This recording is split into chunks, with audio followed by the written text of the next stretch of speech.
Uttarakhand current affairs भाग 2 में आपका स्वागत है। आइए देखते हैं आज के 10 महत्वपूर्ण प्रश्न।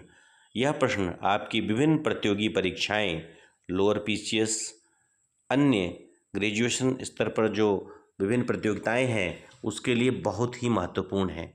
उत्तराखंड के करंट अफेयर्स इनमें समाहित हैं, देखते हैं। पहला है, उत्तराखंड के मुख्यमंत्री पुष्कर सिंह धामी ने हरिद्वार, देहरादून, नैनीताल और उधम सिंह नगर जिलों में स्थित कितने स्थानों के नामों में परिवर्तन की घोषणा की है? तो इसका उत्तर है 18 स्थान। 18 स्थानों में उन्होंने इसकी घोषणा की है और ये यहाँ की संस्कृति और परिवेश को देखते हुए ऐसा फैसला लिया गया है। दूसरा प्रश्न है, नैनी झील का आकार कैसा है? नैनी झील का आकार गुर्दे के आकार का है और नैनी झील नैनीताल में है, इसके मध्य में ही है और इसकी खोज पी बैरन ने की थी। अगला है, नैनी झील का स्तर कहाँ तक पहुँच गया है?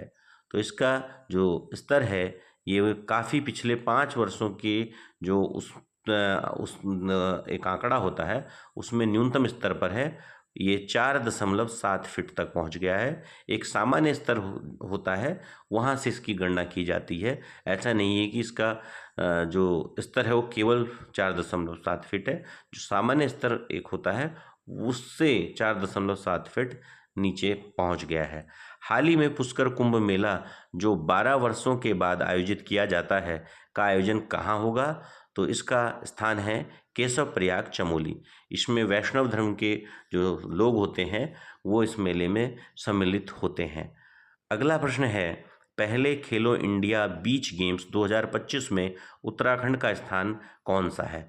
तो इस पहले जो खेलो इंडिया गेम्स बीच में हुए हैं जो समुद्र में होते हैं, इसमें उत्तराखंड को 16वां और मणिपुर को प्रथम स्थान प्राप्त हुआ है।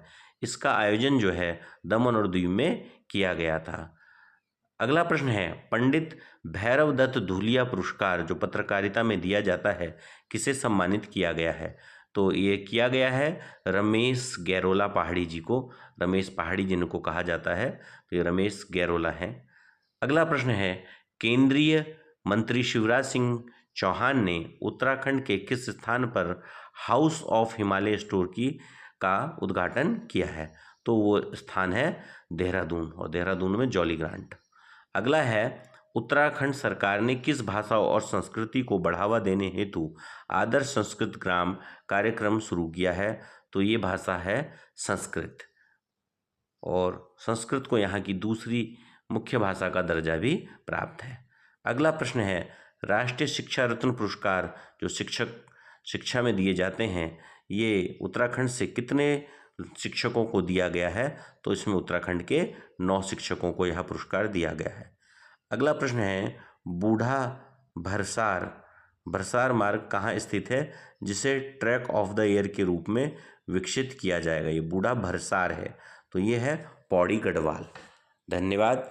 मैं इसी प्रकार आपके सामने करंट अफेयर्स के महत्वपूर्ण प्रश्न लेकर आते रहूँगा। चैनल को ज़्यादा से ज़्यादा लोगों के साथ साझा कीजिएगा और लाइक कीजिएगा, सब्सक्राइब कीजिएगा चैनल को। आप सभी का बहुत बहुत धन्यवाद।